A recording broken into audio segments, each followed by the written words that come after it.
Have you ever had toxic squash syndrome? Well, I didn't even know about this until Jacques told me about it earlier this spring because he had some random squash growing in his garden and he's like, oh, I can't eat that. And I was like, why? And he said, well, because of toxic squash syndrome. So sounds like you've been dealing with some squash issues this year.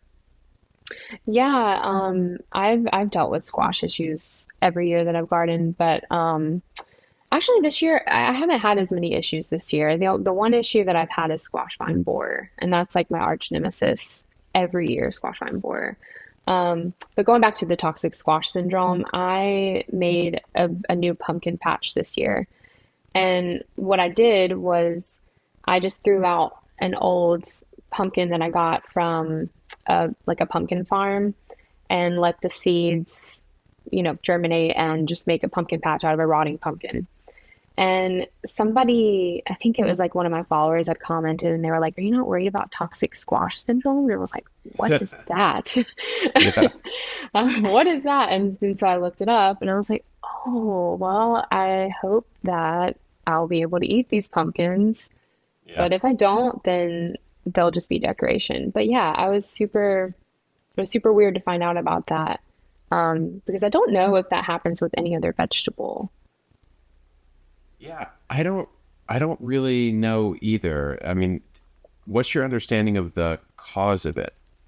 So from what I understand, from what I researched, it's from cross pollination between different squashes. So, like, say I got this pumpkin from a pumpkin farm, and say it cross pollinated with, they had so many different pumpkin varieties, say it cross Yeah. pollinated with a bunch of different varieties.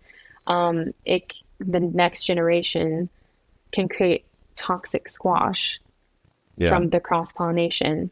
And what I researched is, or what I found when I was researching is to figure out if your pumpkin has toxic squash syndrome. If it's bitter, that means that it has it. But Yeah. if it's not, then Yeah. it's fine. Yeah. Yeah. So you can do it like a very light taste test and see.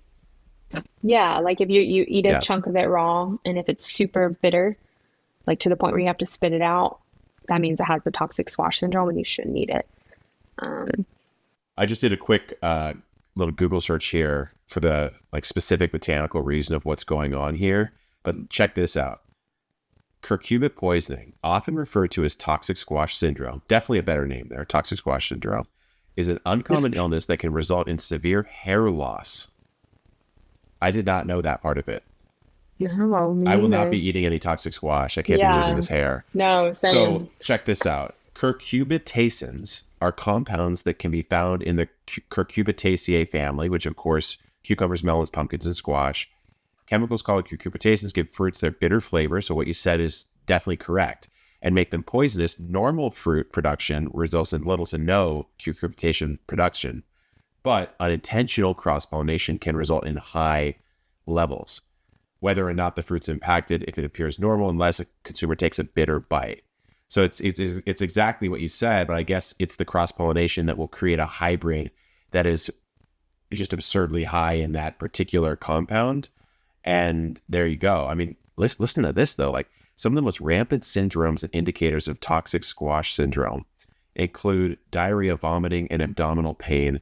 It can be so severe it can cause swelling in the pancreas, liver, gallbladder, and kidneys. Um, I'm just not interested in interacting with toxic squash after No. this. It's like No. more serious than I thought, honestly. Watch the full episode right here and subscribe for more new episodes every single week.